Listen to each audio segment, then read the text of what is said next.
اعوذ باللہ من الشیطان الرجیم بسم اللہ الرحمن الرحیم اللہم صلی علی محمد وعلی آل محمد کما صلیت علی ابراہیم وعلی آل ابراہیم انکا حمید مجید اللہم بارک علی محمد وعلی آل محمد کما بارکت علی ابراہیم وعلی آل ابراہیم انکا حمید مجید اعوذ باللہ من الشیطان الرجیم بسم اللہ الرحمن الرحیم الحمدللہ رب العالمین الحمدللہ وکفا والصلاة والسلام علی خاتم الانبیاء قال اللہ تبارک و تعالی ألم تر كيف فعل ربك بأصحاب الفيل ألم يجعل كيدهم في تضليل وأرسل عليهم طيرا أبابيل ترميهم بحجارة من سجيل فجعلهم كعصف مأكول قال النبي صلى الله عليه وسلم الصلاۃ عماد الدین۔ اللہ تبارک و تعالیٰ کا ہم سب پر بہت بڑا کرم اور احسان ہے کہ اس نے ہمیں اسلام جیسا عظیم دین عطا فرمایا، اپنی ربوبیت عطا فرمائی اور محسن انسانیت جیسا ہمیں پیغمبر عطا فرمایا۔ یہ ہماری خوش قسمتی ہے۔ ہمیں صحت، تندرستی، مال، دولت اور سب سے بڑی چیز ہمیں اختیار دیا، ہمیں اشرف المخلوقات بنایا۔ پاک پیغمبر صلی اللہ علیہ وآلہ وسلم نے فرمایا، جب اللہ تبارک و تعالی دنیا بنا چکے، اب دو چیزیں باقی رہ گئی تھیں، ایک رشتہ تعلق، دوسرا اختیار۔ اب پہاڑ بھی ایک مخلوق ہے، اللہ تبارک و تعالیٰ نے سب سے پہلے اختیار پہاڑوں کے اوپر پھینکا دیا تو پتھر ریزہ ریزہ ہو گئے، انہوں نے اختیار کو قبول نہیں کیا۔ اب آپ صلی اللہ علیہ وسلم یہ بات صحابہ کرام کو بتا رہے ہیں۔ پھر جن کو کہا، سب نے کہا یہ جو اختیار ہے ہم اختیار کو قبول نہیں کرتے، ہم اس کے اٹھانے کے، جھیلنے کے، پورا کرنے کے قابل نہیں ہیں۔ آپ صلی اللہ علیہ وآلہ وسلم نے فرمایا، انسان نے اختیار کو لیا، قبول کیا، اس لیے کہ انسان نادان تھا۔ ہمیں نادان کہا جاتا ہے۔ نادان، ناواقف اور بے وقوف، ان میں فرق ہے۔ خطا کار کا مطلب جان بوجھ کر گناہ کرنے والا، بے وقوف کا مطلب عین موقع پہ صحیح فیصلہ نہ کر سکنے والا، اور نادان کہتے ہیں اس کو جس کی غلطی کو ہنستے مسکراتے معاف کر دیا جائے اور ساتھ میں کچھ دے بھی دیا جائے یا کچھ نہ بھی دے دیا جائے۔ مثال کے طور پر، اب ہمارا ایک چھوٹا بچہ ہو، اس نے گھر میں اچھے سے ڈنر سیٹ کی، ایک پلیٹ توڑ دی، ایک پیالہ بھی توڑ دیا، بجائے اس کو مارنے کے ہم خوش ہو جاتے ہیں، اچھا اب یہ بڑا ہو گیا ہے، یہ گھر کے برتن بھی توڑتا ہے، یعنی اس نے غلطی کی، اس کو اٹھا لیا، اس کی پپی لی، اسے گود میں بٹھایا اور ساتھ میں کوئی چیز کھانے کو بھی دے دی، اور اس نقصان کی پرواہ ہی نہیں کی، کیونکہ اس کی نادانی، اس کی معصومیت اور اس کی طبیعت اور اس کے لیے ہمارے دل میں جو محبت اور چاہت ہے وہ اس کی نادانی کے اوپر غالب ہے۔ اس لیے ہمیں آپ صلی اللہ علیہ وآلہ وسلم نے فرمایا کہ انسان نے اختیار کو قبول کیا، انسان تو نادان تھا۔ یہ جو ہم پڑھتے ہیں الم تر کیف فعل ربک باصحاب الفیل الم یجعل کیدہم فی تضلیل وارسل علیہم طیرا ابابیل ترمیہم بحجارۃ من سجیل فجعلہم کعصف مأکول۔ ہمیں ظاہر میں تو ایسا لگتا ہے، کیا تو نے نہیں دیکھا کہ ہاتھی والوں کے ساتھ کیا ہوا؟ ہم نے انہیں کس طرح ذلیل کیا، ان پر جھنڈ کے جھنڈ پرندے ابابیل بھیجے جنہوں نے ان پر کنکر پھینکے، وہ کھائے ہوئے مردہ بھوسے کی طرح ہو گئے۔ لیکن اس کے اندر ایک بہت بڑا سبق ہے، اتنا بڑا سبق ہے کہ ہم جب اس کو سمجھیں گے تو ہمیں احساس ہوگا کہ جو کچھ ہمارے اندر ہے ہمیں دیا گیا ہے، کیا ہم اس کا استعمال درست کر رہے ہیں کہ نہیں۔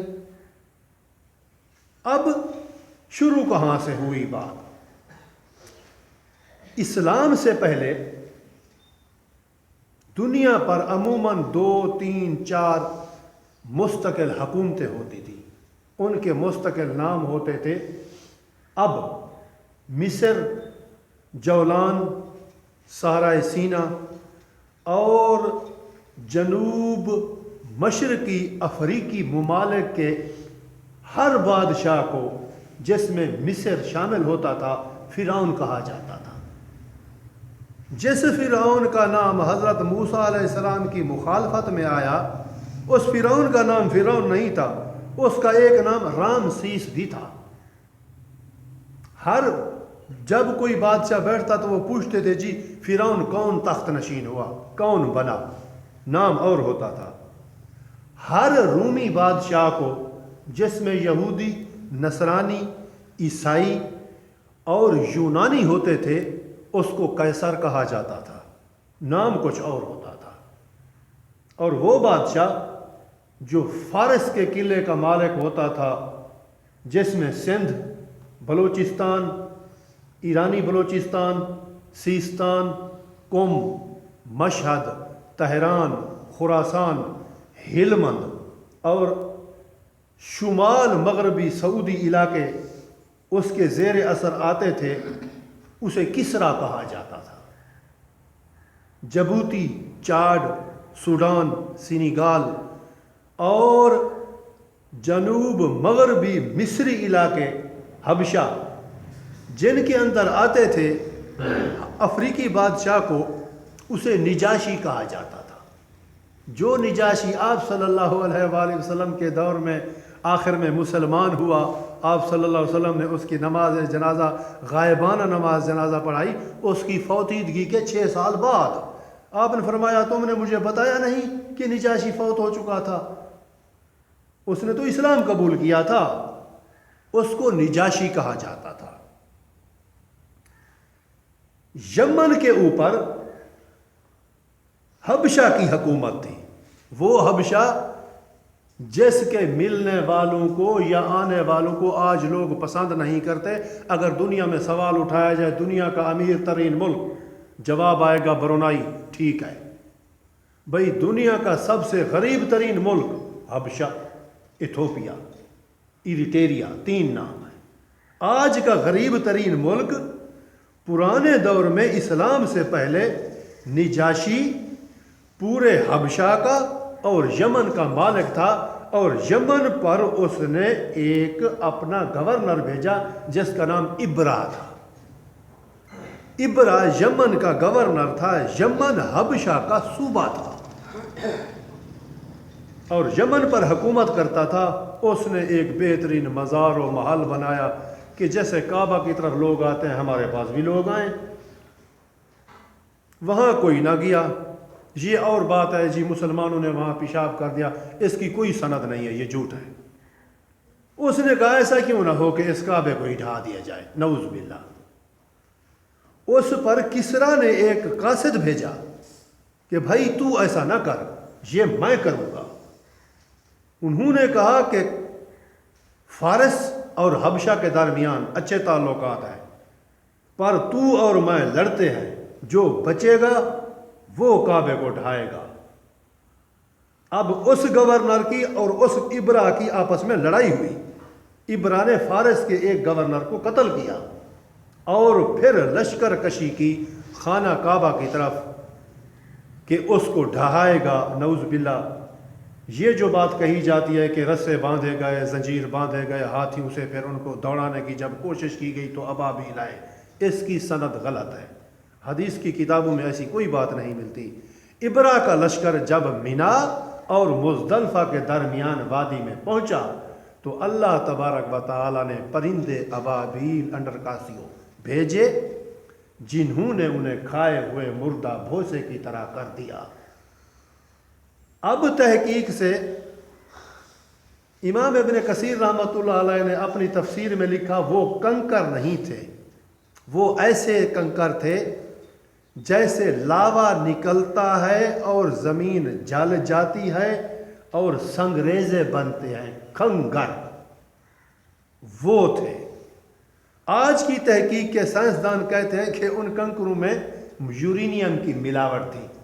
یورینیم بذات خود مائع ہے، پارے کی طرح ہوتی ہے، وہ جلتی رہتی ہے، اس ختم نہیں ہوتی اس کا جلنا، اس لیے اس کو پاور کہتے ہیں۔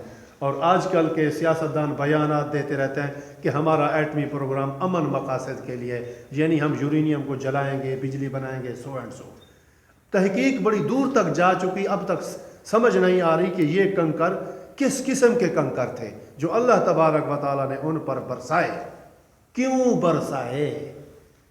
اگر وہ کعبے کو ڈھا دیتا تو الزام اللہ تعالیٰ پر آتا تھا، نعوذ باللہ، کیونکہ کوئی مسلمان تھا ہی نہیں جو اس کی حفاظت کرے۔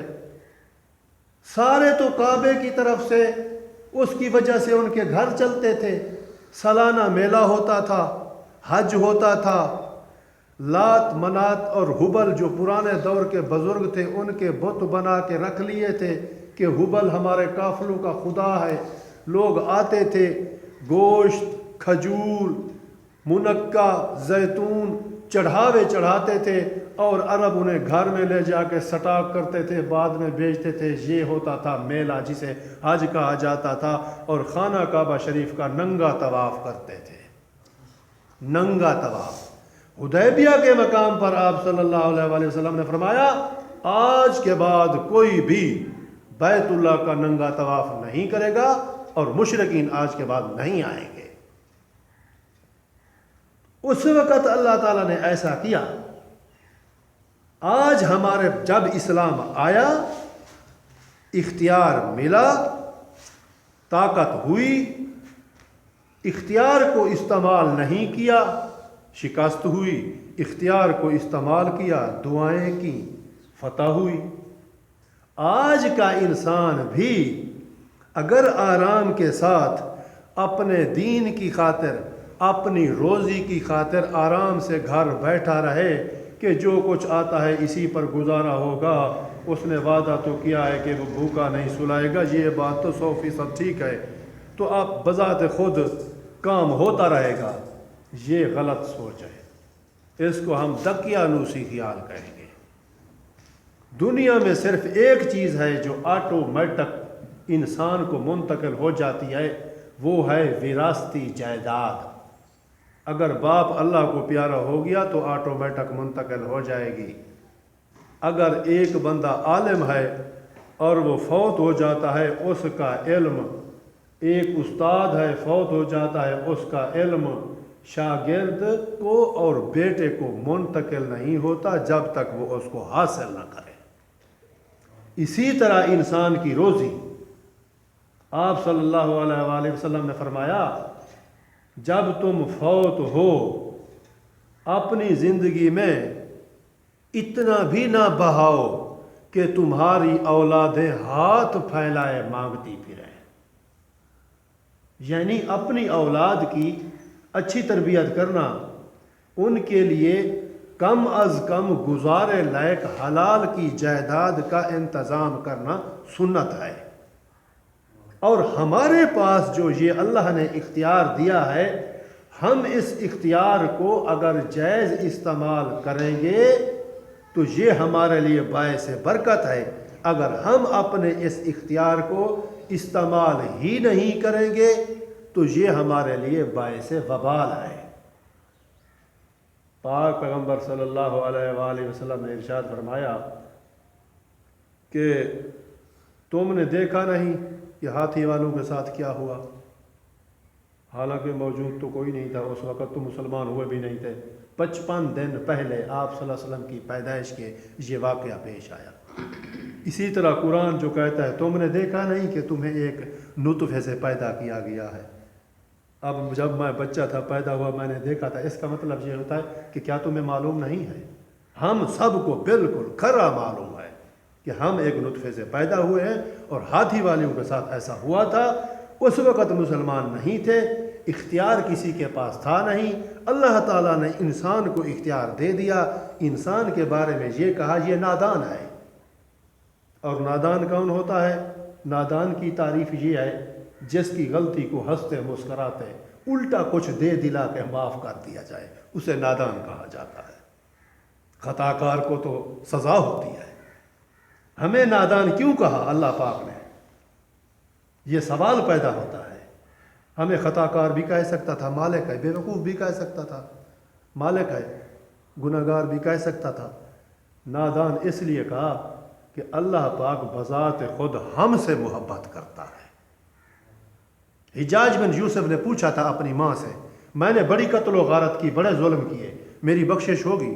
اس نے کہا بیٹا معلوم نہیں پڑتا۔